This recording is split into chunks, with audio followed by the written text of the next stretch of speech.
और अभी मैं इमोशनली हो गई हूँ क्योंकि मेरे को मम्मी की याद आ रही थी, तो मैंने वीडियो भी बनाती, फीलिंग शेयर कर दी अपनी। हेलो दोस्तों, नमस्कार। स्वागत है आप लोग का एक नई वीडियो में। उम्मीद करती हूँ सभी लोग स्वस्थ होंगे। तो दोस्तों, आज की वीडियो ना बहुत ज़्यादा स्पेशल है हम सभी महिलाओं के लिए, क्योंकि आज है मदर्स डे। तो सभी को मेरी तरफ से मदर्स डे की ढेर सारी शुभकामनाएं। तो दोस्तों ना, वैसे तो माँ के लिए हर दिन स्पेशल होना चाहिए। मेरे हिसाब से दुनिया में अगर माँ नहीं है ना तो कुछ भी नहीं है एक बच्चे के लिए। उसकी पूरी दुनिया, पूरा संसार माँ ही है। और अभी मैं इमोशनली हो गई हूँ क्योंकि मेरे को मम्मी की याद आ रही थी, तो मैंने वीडियो भी बनाती, फीलिंग शेयर कर दी अपनी। तो अंशु के पापा बोले थे क्या हुआ, तो मेरे को ऐसी मम्मी की याद आ गई। तो दोस्तों पता है, मतलब माँ से दूर रह पाना बहुत ज़्यादा मुश्किल होता है। वैसे दोस्तों यहाँ पे मेरी सासू माँ बहुत अच्छी है। मम्मी ने मतलब कभी एहसास नहीं दिलाया है मुझे माँ वाला, लेकिन कभी कभी मम्मी की याद आ ही जाती है। दोस्तों मेरे हिसाब से ना, इस दुनिया में माँ का और बच्चे का सबसे अनमोल, सबसे खास, सबसे पवित्र रिश्ता है। जो त्याग, जो बलिदान, जो दर्द माँ एक बच्चे के लिए सहती है, शायद कोई और ना सह पाए। इतना तक कि वो पिता भी नहीं सह सकता, पिता भी उतना कष्ट अपने बच्चे के लिए नहीं उठा सकता जितना माँ उठाती है। क्योंकि दोस्तों अभी मैं भी 2 बच्चों की माँ बन गई हूँ, तो मैं इस चीज़ को अच्छे से फील कर रही हूँ। तो मैंने सोचा आज अपनी फीलिंग शेयर करूँ। मैं कभी वैसे बहुत कम ही अपनी फीलिंग शेयर कर पाती हूँ आप लोगों के बीच, लेकिन आज मैं अपनी मम्मी के लिए वीडियो बना रही हूँ।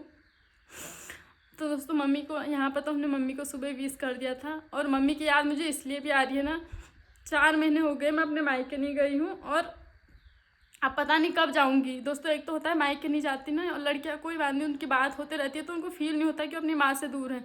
वीडियो कॉल पे बात कर लेती है, फ़ोन पे बात कर लेती है, लेकिन मेरा तो ऐसा भी नहीं है। और दोस्तों पता है, अभी आपको बताती हूँ, मेरे को अभी 6 महीने तक अपने मायके नहीं जाना है, क्योंकि मेरा छल पूजन हो रखा है। जो पहाड़ में रहते हैं ना, वो सभी लोग जानते होंगे छल पूजन क्या होता है। तो छल पूजन में बहुत सारी चीज़ों का परहेज करना पड़ता है। 6 महीने तक मैं अपने मम्मी पापा आमा किसी से ना बात कर सकती हूँ, ना उनका चेहरा देख सकती हूँ, ना वहाँ से कुछ ला सकती हूँ। तो मतलब एक लड़की के लिए कितना मुश्किल वाला पल होता है, वो सिर्फ एक लड़की समझ सकती है जो अपने फैमिली से दूर रह रही है, अपने मम्मी पापा से दूर रह रही है, और जहाँ पर उसकी बात भी नहीं हो पा रही है। तो इस वजह से मम्मी की बहुत ज़्यादा याद भी आ रही है। दोस्तों आप लोगों ने देखा होगा, मेरी मम्मी बहुत ज़्यादा सीधी है, अपने शब्दों को बयां भी नहीं कर पाती है। बहुत मतलब हमसे कुछ कह ही भी नहीं पाती है, दर्द दुख कुछ भी नहीं बोल पाती है, लेकिन वो सब कुछ फील करती है अंदर ही अंदर। तो दोस्तों पता है, जब मेरा भी सिजेरियन हुआ था, मेरा ऑपरेशन हुआ था, मेरा पेट कटा था, मैं आप अपने बारे में बताती हूँ कि मैं फील क्या करती हूँ। जब मेरा ऑपरेशन हुआ सेकंड टाइम, फर्स्ट टाइम तो मेरे को, मैं छोटी ही थी, लेकिन जब सेकंड टाइम मेरा ऑपरेशन हुआ मेरे को इतना पेन हो रहा था, क्योंकि मेरी प्रेगनेंसी पूरी दर्द भरी दिख रही थी। आप लोगों ने देखा होगा, बहुत दर्द भरी चल रही थी। जब मेरा ऑपरेशन हुआ मुझे इतना पेन हो रहा था, लेकिन मेरे को चिंता थी अपने बच्चे की, कि बच्चा सुरक्षित है, स्वस्थ है नहीं है, क्योंकि मेरी डिलीवरी थोड़ी पहले हो गई थी 8 महीने में। तो मेरे को बच्चे का ही ख्याल आ रहा था, बच्चे का ही। डॉक्टर मुझसे बोल रहे थे बेटा आपका ऑपरेशन हो रखा है, आप हिलो डुलो मत, अपने बारे में सोचो। लेकिन मेरे को अपने बारे में बिल्कुल भी मतलब ख्याल ही नहीं आ रहा था कि अगर मैं हिलूंगी मेरा ऑपरेशन ना खराब हो जाएगी, टाँके ना टूट जाए। सिर्फ मैं बच्चे के लिए सोची थी। दोस्तों जैसा मैं सोचती हूँ ना, मेरे को लगता है कि हर माँ वही सोचती है। जब एक नॉर्मल ऑपरेशन होता है किसी औरत का, जैसे पथरी का हो गया, रसोली का हो गया, तो वो सिर्फ दर्द से कराहती है और वो उठ भी नहीं पाती है। मेरे को लगता है वो मतलब जैसे उसका ऑपरेशन होता है, वो 1 हफ्ते तक बेड से उठ भी नहीं पाती है, कुछ काम नहीं कर पाती है।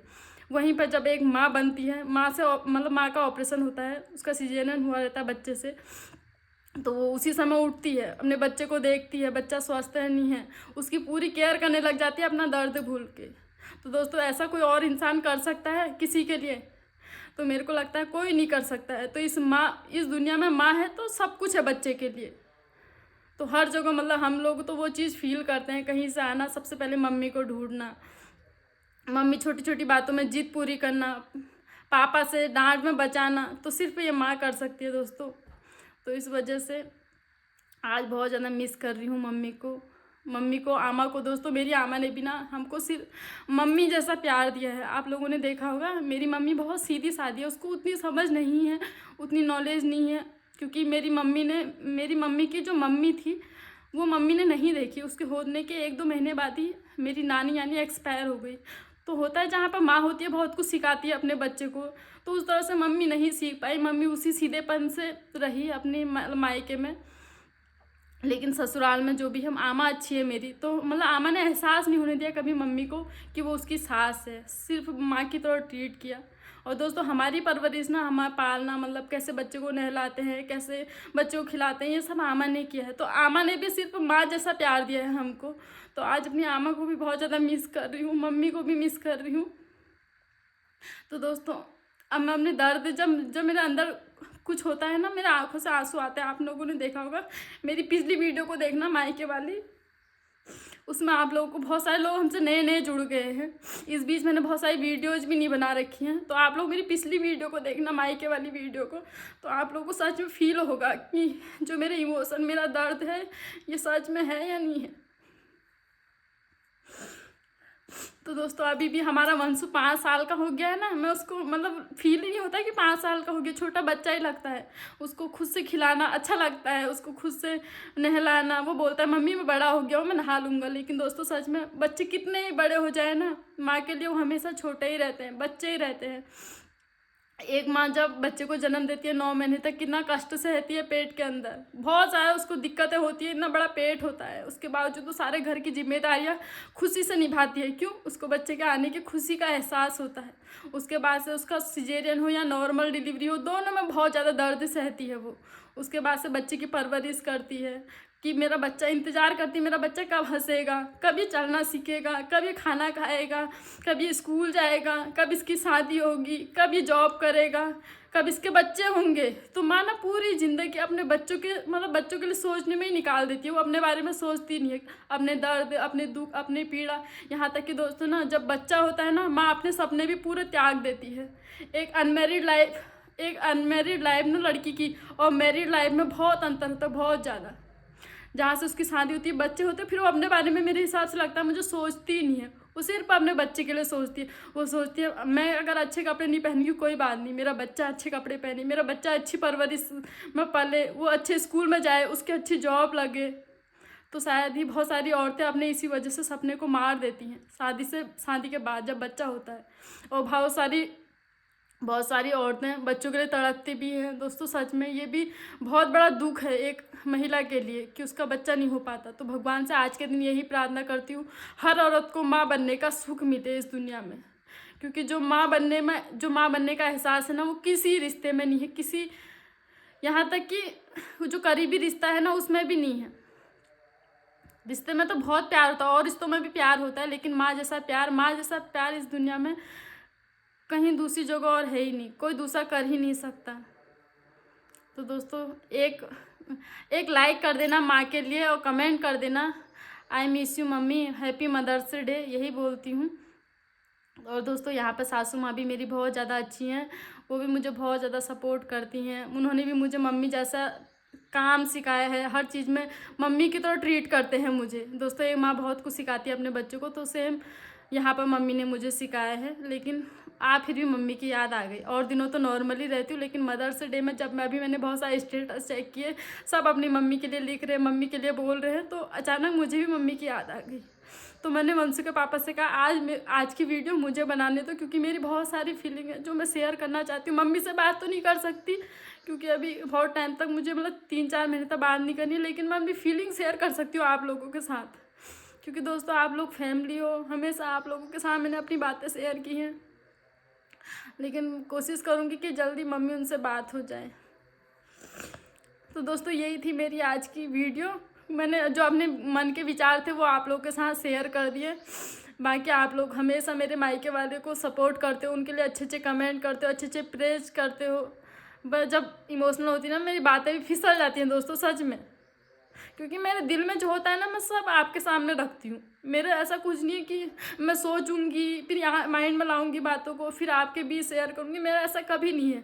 मेरे दिल में जो चलता है मैं आप लोगों के साथ शेयर कर देती हूँ शुरू से। आप लोगों ने देखा होगा, चाहे वो मायके की बात हो या चाहे दीदी से लेकर हो, चाहे वंशु के पापा से, वेदिका से, जो भी मैंने फील किया है ना दिल से, मैंने आप लोग के बीच शेयर कर दी है।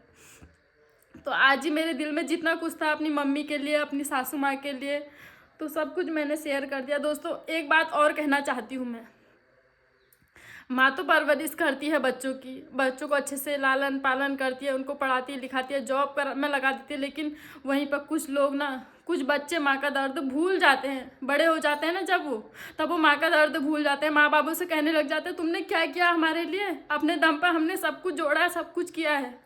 दोस्तों जब वो माँ ने तुम्हें 9 महीने अगर कोख में रखा ही नहीं होता, तुम्हारे पीछे इतना नहीं लगी होती, इतना तुम्हारे लिए नहीं सोचा होता, क्या तुम ये कर पाते।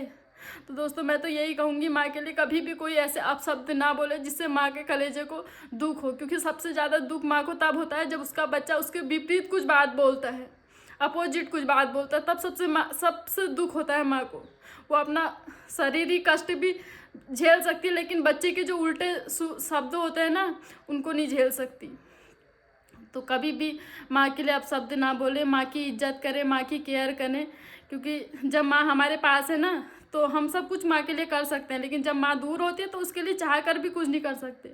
फिर उस दर्द को, फिर उस फीलिंग को याद करके, मिस करके मेरे हिसाब से लगता है मुझे कोई फ़ायदा नहीं है। जहाँ पर माँ को जीते जी सारे दुख दिए और माँ को कष्ट दिया, तो उस लाइफ का कोई फ़ायदा नहीं है। माँ को हर खुशी देने की कोशिश करनी चाहिए। मैं भी चाहती हूँ दोस्तों, पता है, अपने मम्मी पापा उनकी लाइफ को अच्छे से सेट करूँ। कोशिश हर बच्चा चाहता है वैसे तो अपने माँ बाप को अच्छी लाइफ दे, उनके लिए करे, लेकिन कुछ कर पाते हैं, कुछ नहीं कर पाते हैं। लेकिन मेरे को लगता है सोचते सभी बच्चे होंगे।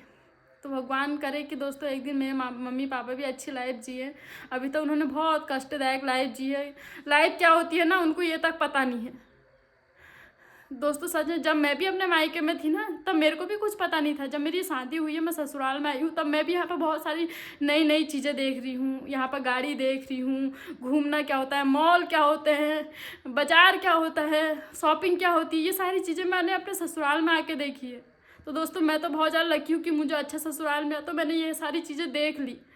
लेकिन मेरे मम्मी पापा तो अभी उनकी एज कम से कम 60 से ऊपर की हो गई है, लेकिन अभी भी उन्होंने कुछ नहीं देखा है। इतनी अच्छी दुनिया में बहुत सारी चीज़ें हैं अच्छी अच्छी देखने की, मंदिर हैं, इस एज में बच्चे मंदिर घुमाते हैं, माँ बापों को अच्छी अच्छी जगह लेके जाते हैं, लेकिन उन्होंने अभी भी कुछ नहीं देखा है। शॉपिंग क्या होगी, उन्होंने अपने लिए अभी तक कपड़े तक नहीं बनाए होंगे, क्योंकि हमारी जब हम छोटे थे, हमारी परवरिश में लग गए, कर्जा वर्जा कर कुर के हमको लिखाया पढ़ाया ताकि हमारा मतलब हम पढ़ लिख लें। उन्होंने नहीं पढ़ा, लेकिन हम पढ़ लें, हमारे लिए सोचा। और अब उनकी ऐसी कैपेसिटी है नहीं कि वो इतना काम करें, अपने लिए सोचें। उनके लिए नॉर्मल चल रही है अभी भी लाइफ। सुबह खाना पीना, वो भी कहीं कभी हो पाता कभी नहीं हो पाता, जैसे तैसे मतलब अपने दिन काटे। दोस्तों देखो अभी के टाइम पे दुनिया कितनी एडवांस है, कितनी एक्टिव हो गई है, लेकिन अभी के टाइम पे भी हमसे बात नहीं कर पाते। ना उनके पास फ़ोन है, ना वो फ़ोन यूज करना जानते हैं। हमने कोशिश बहुत की है, ऐसा नहीं है कि मैंने कोशिश नहीं की है, या मेरे मेरे मतलब दीदी लोगों ने, भैया लोगों ने कोशिश नहीं की है, लेकिन अभी वो उसमें ढल चुके हैं। तो बुरा तो लगता है। भगवान करे कि वो हमेशा खुश रहे, स्वस्थ रहे। आज के दिन यही प्रार्थना करती हूँ। और दोस्तों अपनी फीलिंग शेयर करते करते मैं बहुत ज़्यादा इमोशनल भी हो गई। मायके के नाम पे तो मेरे आंखों से वैसे ही आंसू आ जाते हैं, लेकिन कोई बात नहीं। यहाँ पे भी सब लोग मायके के लिए सोचते हैं। मेरे वंशु के पापा मेरे को अक्सर मिलाने के लिए ले जाते हैं जब भी मेरे को याद आती है। तो अभी छल पूजन है ना, तो अब तो मैं काफ़ी टाइम तक नहीं जा सकती, लेकिन मिस बहुत कर रही हूँ अपनी फैमिली को। तो आप लोग भी उनके लिए अच्छे अच्छे प्रे करना, अच्छी अच्छी दुआएं देना कि हमेशा सुखी रहें, स्वस्थ रहें। तो दोस्तों ये थी आज की छोटी सी वीडियो। फिर से मदर्स डे की सभी को ढेर सारी शुभकामनाएं। जो माताएं इतना कष्ट, इतनी जिम्मेदारियां सहते हुए अपने बच्चे को मतलब हमेशा खुश रखने की कोशिश करते हैं, तो ये सब माँ ही कर सकती है और कोई नहीं कर सकता इस दुनिया में। तो माँ के लिए हर दिन बच्चे को स्पेशल बनाना चाहिए, उसको हर दिन खुशी देनी चाहिए। यही मैं आज की वीडियो के माध्यम से सभी लोगों को ये संदेश देना चाहती हूँ। तो अगर वीडियो अच्छी लगी तो वीडियो को लाइक करना, चैनल को सब्सक्राइब करना और ढेर सारा प्यार देना। और माँ के लिए आज एक अच्छे शब्द सभी लोग लिख देना। फिर मिलते हैं नेक्स्ट वीडियो में, तब तक के लिए बाय। जय देवभूमि उत्तराखंड।